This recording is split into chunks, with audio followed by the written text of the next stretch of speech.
vamos entrando para o debate. O professor Jean está conosco, foi convidado pelos organizadores do livro para o prefácio, e obrigada por nos ajudar a pensar, aprofundar e partilhar nesse momento.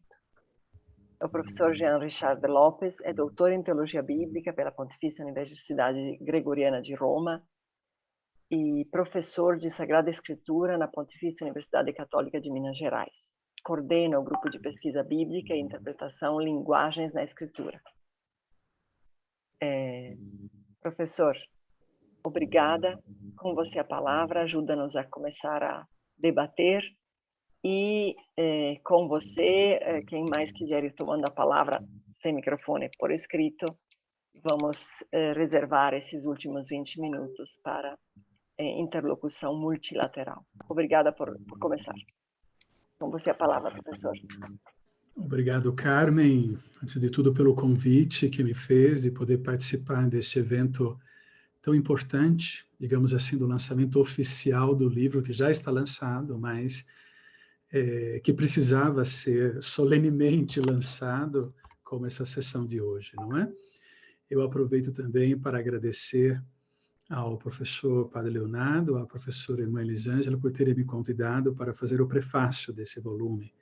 Foi uma honra muito grande, sobretudo levando em consideração aqueles e aquelas que escreveram nesse volume e também o conteúdo desse volume, que sem dúvida nenhuma é muito significativo, né? Eu gostaria de fazer duas observações, antes de tudo, né? A professora Elisângela, a irmã Elisângela, trabalhou o texto do livro dos Números, um texto muito provocativo, sem dúvida nenhuma, pouco conhecido, não é? Por isso é sempre interessante quando esses textos, que acabam ficando escondidos por trás das narrativas mais conhecidas, vêm para fora, por meio dos estudos, em ocasiões como essa, né, desse tema tão importante. O professor Scar, já emérito do Instituto Bíblico, nos seus livros sobre o Pentateuco, nas várias definições que ele apresenta, em geral ele sublinha um aspecto. O Pentateuco é a carta constitucional, a carta magna de Israel. Ou seja, mais do que narrar o que aconteceu no passado, a função do Pentateuco é construir a identidade de Israel como povo de Deus. Mas quando nós falamos de carta constitucional, tem um elemento significativo para que ela seja reconhecida como carta constitucional. Qual elemento? A carta é para um grupo social, para uma comunidade. Mas essa carta só é válida e, de fato, capaz de sustentar a identidade de um grupo quando todos os membros ou as categorias desse grupo estão representadas na Carta Constitucional. Então, o texto escolhido pela irmã Elisângela, ele é de suma importância, enquanto, ao provocar uma mudança na legislação, ele representa as mulheres em condições de vulnerabilidade e que precisavam estar representadas nessa Carta Constitucional para que não ficassem ignoradas, né? Falando de modo simples, o grupo, a categoria social que não está representado no grupo, não existe, porque não tem uma representatividade, né? Então, mas extrapolando a afirmação do Scar a respeito do Pentateuco, a Bíblia como um todo é uma carta constitucional, não só para Israel, mas também para nós, né? Porque nas várias representações de grupos e categorias ali, nos permite enxergar a realidade numa complexidade, numa pluralidade sempre maior. Pluralidade que na vida prática, em geral, nós não temos facilidade para acolher, para reconhecer, e que acaba sendo origem de discriminações e etc. Não é?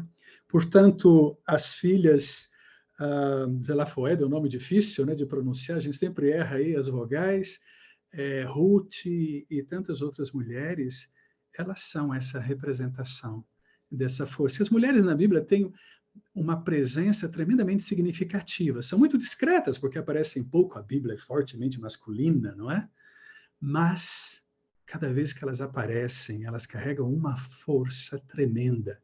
Se os homens entram com a força muscular, elas entram com uma sagacidade emotiva, atenta a particulares, que às vezes escapa aos homens, né? Podemos pensar, por exemplo, uma mulher que não foi muito citada, Judite, né? Os homens musculosos, tremendo diante de um outro que parecia ser mais musculoso como eles, é repreendido por uma mulher, que eu prefiro imaginar pequenininha, baixinha e mirradinha, mas com uma força emotiva e de fé tremenda, não é? Tremenda. Também o tema Mulheres de Fronteira é muito significativo e permitam-me partilhar uma coisa até pessoal, né? Por mais que a gente estude, por mais que a gente aprofunde várias coisas no mundo acadêmico, estamos sempre aprofundando intelectualmente as coisas, mas sempre algo acaba escapando da nossa compreensão, né? E esse volume me abriu a polissemia da palavra fronteiras, né? E o quanto as mulheres me ajudaram pessoalmente a entrar nessa dinâmica da polissemia da palavra fronteiras, né? Que indiretamente o professor Solano também associou à palavra periferia, né? E aí poderíamos recuperar o Papa Francisco com força, as fronteiras artificiais, construídas por nós, muitas vezes não como espaço de passagem, mas como espaço de marginalização, elas são expressão de periferias existenciais que precisam ser enfrentadas, não é? Com todas essas considerações, eu gostaria de dirigir duas perguntas. Uma à irmã Elisângela, outra à irmã Albertina. Espero ter tempo para isso, né? Primeiro, irmã Elisângela, eu noto que no grupo aqui, de homens, só somos dois. Eu e o professor Solano. É uma pobreza para o mundo masculino. Porque se nós não ouvimos as mulheres, nós não conhecemos as mulheres. E continuamos pensando como homens. Então, o nosso horizonte fica reduzido. Irmã Elisângela, qual a importância da gente entrar nesses textos e ir abrindo a sua compreensão para além daquela leitura devocional, me permitam dizer, até muito pobre mesmo, miserável, que não colhe a beleza da vida, em relação à luta das mulheres. Né? A luta das mulheres. Irmã Albertina, a senhora se encontra aí numa periferia existencial do mundo, não é? Com muitas dores, muitos sofrimentos. Imagino que o maior número de pessoas que a senhora vê sejam mulheres, não é? Porque também aprendi muito com vocês essa mudança das características da migração, que vai se tornando cada vez mais feminina, né? A mulher não é aquela que fica esperando que o homem mande o dinheiro, não. A mulher é aquela que está indo à luta, e muitas vezes é ela quem manda o dinheiro, não é? Entrando até em situações difíceis, às vezes atravessa uma fronteira e muitas se veem obrigadas a se prostituir, mentindo para suas famílias do trabalho que estão fazendo para poder manter as suas famílias, dar oportunidade aos filhos que estão longe de estudar e tudo isso. Quer dizer, mulheres que entregam a sua dignidade por uma família, né? Por outras pessoas. É um dos exemplos.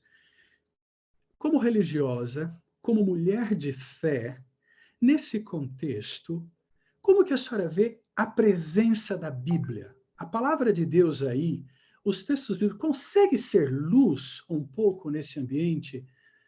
Não digo só de esperança para quem está ali tentando atravessar a fronteira, mas o quanto a gente precisa ainda trabalhar a partir da Bíblia para que aqueles que não estão na fronteira, mas que têm o comando das fronteiras, se abram, né? Deixem de ser muros e se tornem, de fato, fronteiras. Me calo e passo para vocês para podermos aí respeitar o tempo, não é? Incrível, excelente. Vamos lá. Sugiro que já as perguntas formuladas e direcionadas possam ser respondidas. Então, enquanto isso, se chegarem outras perguntas, a gente vai administrando. Irmã Elisângela? Agradeço, Jean, por essa belíssima explanação, sobretudo com relação ao Pentateuco e a Bíblia. Eu compartilho 100%, também parto dessa perspectiva, não, do Pentateuco como a carta magna, ou a carta constitucional, não, de um povo e porque ele gera identidade a partir de experiências comuns, não? Uma língua, um Deus, uma terra, um povo, e que depois, claro, se expande de forma mais inclusiva e não só exclusiva, né? Com relação à importância, né, de entrar nos textos, o que eu percebo assim, que é claro, por muito tempo a gente estudou a Bíblia, ou leu, ou foi catequizada apenas com uma perspectiva, não? Porque os nossos catequistas, os nossos sacerdotes, os nossos professores na teologia é sempre mais um público masculino, não, que estuda.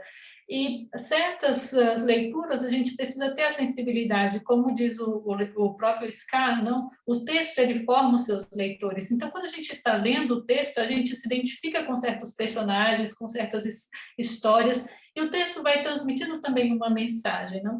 E como mulher, quando a gente começa a ler, a gente se encontra, por exemplo, com essas 5 personagens, não? A gente começa a pensar, nossa, mas isso daqui é espetacular, eu nunca vi algo dessa forma, nunca foi falado, tal. Então a gente começa a aprofundar e conhecer mais. E acredito que para nós mulheres é quase uma afirmação, porque de fato existem características da mulher, não, que é essa sagacidade, como você mesmo falou, essa sensibilidade, essa atenção à vida, né? Que, de certa forma, resgata aquilo que é próprio do feminino. Não em um sentido de concorrência, ou no sentido de complementaridade, mas no sentido mesmo de paridade. E, para mim, isso confirma muito a própria narrativa da criação, quando Deus cria homem e mulher à sua imagem e semelhança. A sua imagem, homem e mulher, Deus criou a sua imagem e semelhança. Então, assim, 2 vezes o texto repete isso, não? Macho e fêmea, a imagem e semelhança de Deus e criou. Ou seja, não tem uma primazia, não tem uma superioridade, mas uma paridade. Então, as Sagradas Escrituras, de certa forma, também, nas suas narrativas, vai nos ensinando isso. A questão é a forma como a gente interpreta. Qual o lugar geográfico ou teológico que eu estou interpretando, não? Que, às vezes, a gente acaba criando fronteiras, criando muros, que são mais muros hermenêuticos do que mesmo muros textuais. E, na verdade, assim, eu vejo que esses textos... Desculpa, só te interromper. Sim. Esses muros hermenêuticos que escondem as mulheres da Bíblia nos empobrecem como seres humanos. Isso. Então, assim, acho que é de uma riqueza enorme. E, assim, existem muitas filhas de Zelofeade não, lutando por seus direitos e pelos direitos de muitas outras mulheres.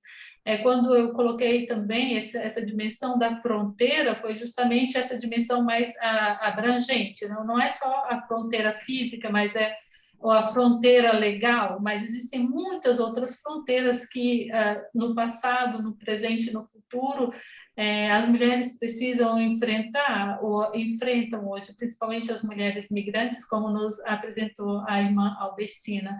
E é muito, muito interessante, realmente, que essas mulheres migrantes conseguem ler a sua vida à luz da fé. E é justamente a fé que dá a elas a resiliência necessária para superar aquilo que humanamente parece ser insuperável. E passo a palavra à irmã Albertina para ela responder aquilo. Obrigada. Me esqueço do microfone. Jean, a sua pergunta interroga. Então, e quero reforçar um pouco aquilo que a irmã Elisângela termina dizendo, que conseguem crescer, aumentar a sua resiliência em vista da busca de uma vida com dignidade para ela e sua família. Nós aqui estamos trabalhando muito porque a grande maioria tem uma espiritualidade muito forte, independente da religião que frequentam. O sofrimento faz com que elas se acerquem, se aproximem mais a Deus.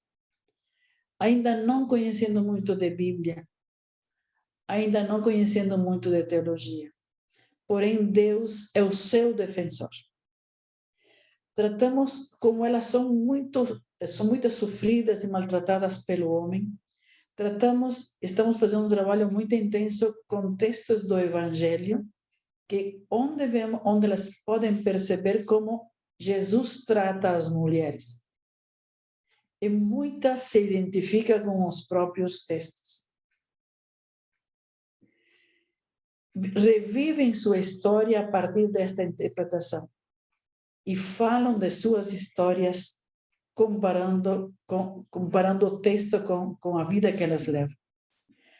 As vemos mais animadas e com mais força espiritual e com maior dignidade, sentindo-se elas pessoas dignas porque Jesus as recebe, contempla suas necessidades, fazem os milagres, transpassa fronteiras. E nos diferentes textos bíblicos escolhidos, elas vivem intensamente essa dimensão. E elas se sentem mais capazes e mais dignas como mulheres. Não são só essas forças submetidas aos homens e às violências, principalmente no trajeto da sua migração. Por isso também elas se empoderam mais como pessoas para seguir lutando e vencer as fronteiras físicas, morais e todas as pessoas e culturais que podem encontrar no seu caminho. Devemos, para mim, uma das coisas que nos falta, principalmente aos cristãos, os católicos, a Igreja Católica, é a interpretação bíblica da força feminina, considerar a mulher no seu espaço litúrgico, mas não só para fazer as leituras, etc., ou servir na igreja, sino a presença feminina na igreja.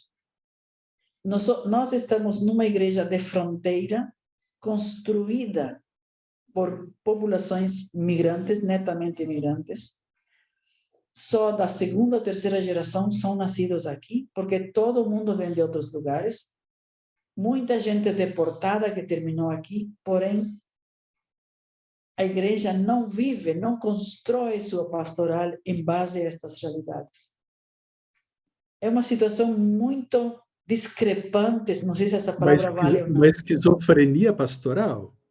Exato, é um serviço... Na parte institucional, né? É a parte institucional, principalmente hierárquica. Hierárquica, masculina. É uma esquizofrenia pastoral, porque estão num contexto de pessoas deportadas, estrangeiras, migrantes, e não tem uma pastoral capaz de contemplar essa realidade. Exato, exato. E isso influencia, inclusive, a apresentação da Bíblia para essas pessoas. Sim. Porque acaba sendo um modo de homogeneizar a coisa e não a palavra de Deus que fala às pessoas e que dá voz às pessoas, né? Desculpa que foi provocativa essa afirmação sua, acabei me intrometendo. Não, mas é isso. Então, a gente trata com que essa voz feminina também surja, possa romper essas fronteiras hierárquicas. Porque realmente em todos os países que eu passei é a mesma história, mas aqui este povo que está em Tijuana, que conforma Tijuana, é um povo netamente migratório. Todas as pessoas que vêm de tal província, de tal estado, de tal país ou de tal região, muita pouca gente é nascida aqui. Obrigada, Carmen, irmã. posso dizer uma última palavrinha, Carmen? Segue. Eu quero agradecer a todas vocês e também partilhar com vocês, né, que na minha formação acadêmica, humana, tive a alegria de ter grandes professoras de Bíblia, professoras de teologia, né, mulheres que me ajudaram a pensar um pouco mais. Sou sempre homem com defeitos de homem, mas um pouco mais enriquecido com a riqueza dessas grandes mulheres. Né? E gostaria de fechar aqui a minha fala com um texto de Paulo, um homem recorrendo a outro homem, perdoe-me, mas que eu acho muito significativo, né? Como expressão de esperança cristã, que é sempre de convicção de fé, por esse trabalho que os volumes preparados significam, por os trabalhos que vocês individualmente fazem. Né? Tenho plena certeza de que aquele que começou em vós a boa obra há de levá-la à perfeição até o dia de Cristo Jesus. Filipenses 1:6. Né? É a expressão da esperança. nas mulheres Deus continua trabalhando também. Não precisa abandonar os homens por isso, mas precisamos aprender a enxergar que nas mulheres Deus também vai trabalhando constantemente, recriando a sua própria criação. Muito obrigado pelo convite, pela oportunidade de participar com vocês. Parabéns pelas iniciativas e que tenham muito sucesso no trabalho. Obrigada. Obrigada. Nós estamos, no meu computador dá 11h28.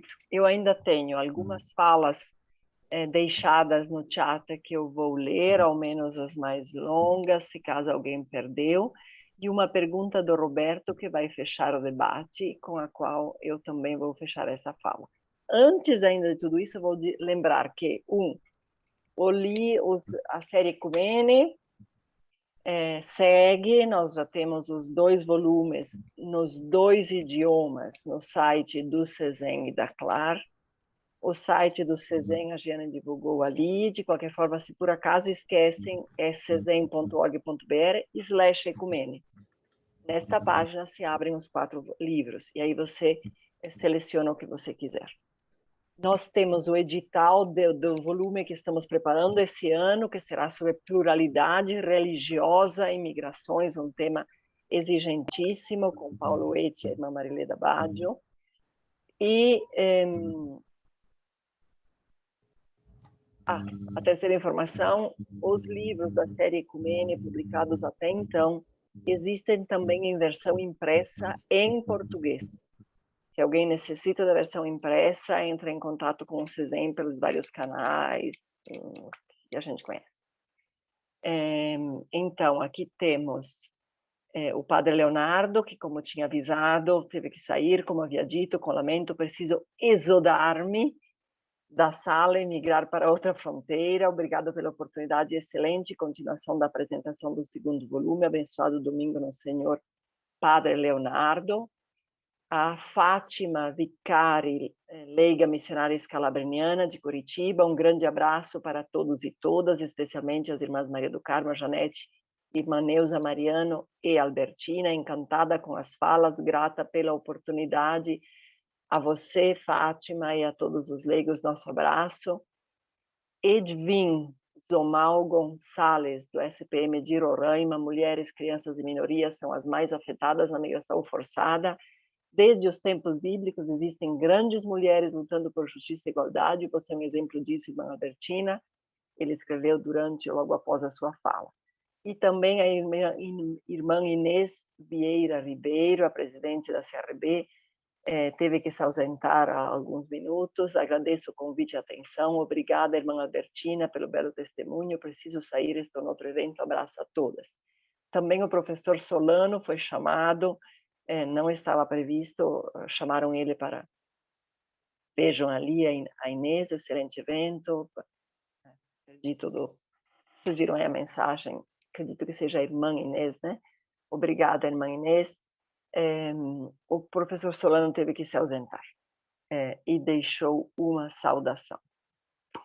Então, já deu 31. O Roberto diz, na Bíblia encontramos lógicas inclusivistas e exclusivistas, preocupações em fechar para preservar a própria identidade e, ao mesmo tempo, em abrir para encontrar Deus no outro, no diferente. Como as reflexões bíblicas podem construir nessa dialética presente nos debates atuais? Qual pode ser o papel específico das mulheres nisso? Acho que já houve alguma fala nesse sentido.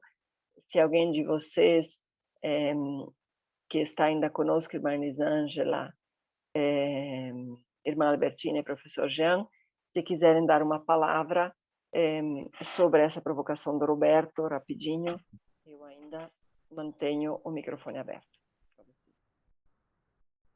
É interessante essa pergunta do Roberto, realmente, e na Bíblia a gente percebe constantemente essa abertura e, ao mesmo tempo, fechamento, não? Essa dialética entre abrir e fechar, entre inclusivismo e exclusivismo.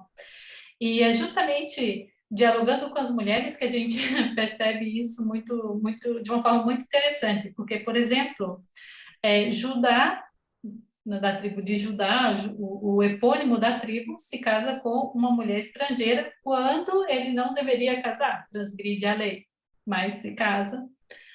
Dessa descendência de Judá nasce um tal lá chamado Boaz. Esse tal Boaz se casa com Ruth, é também uma mulher moabita, a quem Israel rejeitava como inimigo, não só como estrangeiro. Dessa moabita, e o livro de Ruth é um livro que alguns teólogos dizem, né, que se contrapõe, digamos assim, ao livro de Esdras e Neemias, digamos, sobretudo Esdras, que é um livro mais conservador e que atribui a queda, o pecado de Israel, o exílio, ao fato de Israel ter se misturado com povos estrangeiros, mas aí a gente vê uma estrangeira que salva o povo de Israel, gerando quem? O grande rei Davi. E desse grande rei Davi, Jesus. Então, uma sucessão de estrangeiras, não, que vai mostrando essa dimensão da abertura, não, da salvação, da inclusão da salvação. Depois a gente encontra, não, também Davi com Betsabé, uma outra estrangeira, né, que tem também uma relação ali com ela, ou seja, e todas essas mulheres, essa história vai parar aonde? Na genealogia de Jesus. E o que isso quer nos dizer, de certa forma? No DNA de Jesus, que no Evangelho de Mateus parte de Abraão, que é um migrante por excelência, no DNA de Jesus está um DNA de estrangeiro, de imigrante. E tanto é que no Evangelho de Mateus, o primeiro ato, digamos assim, de Jesus é fugir para o Egito, fazer experiência de migração, ou podemos dizer até de exílio, né? E ali nesse mesmo Evangelho ele vai constantemente estar incluindo os estrangeiros, os migrantes no reino dos céus, no reino de Deus, até o ponto de ele pessoalmente se identificar. Eu era migrante e você me acolheu, colocando a acolhida do estrangeiro como critério de salvação. Então, acho que ali a gente teria muito a dialogar, a refletir e a perceber que a lógica de Deus, realmente não escrita em linhas tortas, escrevendo certo por linhas tortas, é uma lógica de abertura, de diálogo e de inclusão. Quando nós olhamos com atenção o texto bíblico, eu gostaria de fazer duas considerações à pergunta do Roberto. O tema da terra é fundamental, a começar do Pentateuco. Há sempre uma terra a ser ocupada. Logo, o leitor bíblico se encontra sempre diante de uma fronteira. Porque para ocupar essa terra é preciso atravessar uma fronteira. E mesmo quando Israel está dentro dessa terra, tem uma terra que precisa ser ocupada, enquanto experiência de Deus que constrói o seu povo. Por quê? Porque é muito fácil escorregar para fora dessa terra. Por isso é que Deuteronômio, por exemplo, na sua hermenêutica, na sua teologia, nos coloca sempre nessa posição da fronteira. Tem uma terra vislumbrada que precisa ser conquistada, que precisa ser ocupada. Nesse sentido, não quero forçar muito, todos somos sempre migrantes. E, de novo, vem a frase de Deuteronômio: meu pai era um arameu errante. Para nós cristãos, obviamente, essa terra não se trata de uma geografia, a Palestina, que hoje chamamos de Terra Santa. Para nós cristãos, essa terra é a intimidade com Jesus que vai nos cristificando. Então, esse é o primeiro ponto que queria observar. O segundo ponto, eu vou inverter as palavras, Elisângela, você falou abertura, fechamento, eu vou inverter. Nós encontramos muito fechamento e abertura. O fechamento ou exclusivismo vem de uma necessidade de defesa. Um grupinho pequenininho, um povinho minúsculo, insignificante, se encontra em várias situações nas quais pode desaparecer. Quantos povos desapareceram na história da humanidade? Então, o elemento exclusivista é aquela reação autoafirmativa de defesa. Mas, por incrível que pareça, se a gente estuda mais a fundo o texto bíblico, quanto mais Israel vive essas dificuldades e sente a necessidade da autodefesa, mais teologicamente vai abrindo janelas de inclusivismo. de inclusivismo. Quase que se a Bíblia, do ponto de vista de uma sabedoria existencial, nos dissesse o seguinte: quando eu sofro o que o outro sofre, se de fato sofro para valer, com emoção, com inteligência, inteiramente, então eu aprendo a me solidarizar com o outro. Terceira, e concluo, terceira coisa, uma questão hermenêutica. De fato, uma leitura ingênua da Bíblia não enxerga exclusivismo e inclusivismo. Uma leitura atenta da Bíblia vai enxergando exclusivismo e inclusivismo. Isso é um desafio para nós, porque é na reflexão, é no estudo, no aprofundamento dessas contradições, vejam a palavra que estou usando, dessas contradições contidas no texto bíblico, no aprofundamento disso, é que nós conseguimos ouvir a palavra de Deus que está por trás do texto bíblico. Mas se ficamos numa leitura ingênua, não aceitamos esse desafio, não escutamos a palavra de Deus e usamos o texto bíblico de modo errado, muitas vezes defendendo um exclusivismo nada cristão. Portanto, a pergunta do Roberto é excelente, é o desafio que todos nós temos diante dessa palavra. Né? A irmã Albertina falou da questão institucional, pastoral, na região onde ela está trabalhando. Uma esquizofrenia pastoral. Eles leem a Bíblia, mas não conseguem, a partir da Bíblia, se deixar provocar e transformar ao ponto de eles deixarem de ser uma fronteira para os estrangeiros que passam a residir naquela região. Quer dizer, eles não conseguem incorporar, embora falem de Deus, de Jesus, do mandamento do amor ao próximo, o tempo todo. Obrigada. As palavras finais são gratidão, são parabéns a todos e todas que leram as mensagens que enviaram. Excelente evento, partilhas provocativas, que venham outros. Lembro que este vídeo deste evento em breve vai estar disponível no site do CESEM, caso queiram. Obrigada a Tuíla, que também está, minha colega do CESEM, que está parabenizando. Este vídeo vai estar disponível no site do CESEM, caso alguém queira, inclusive, utilizar partes dele para multiplicar saberes e partilhas.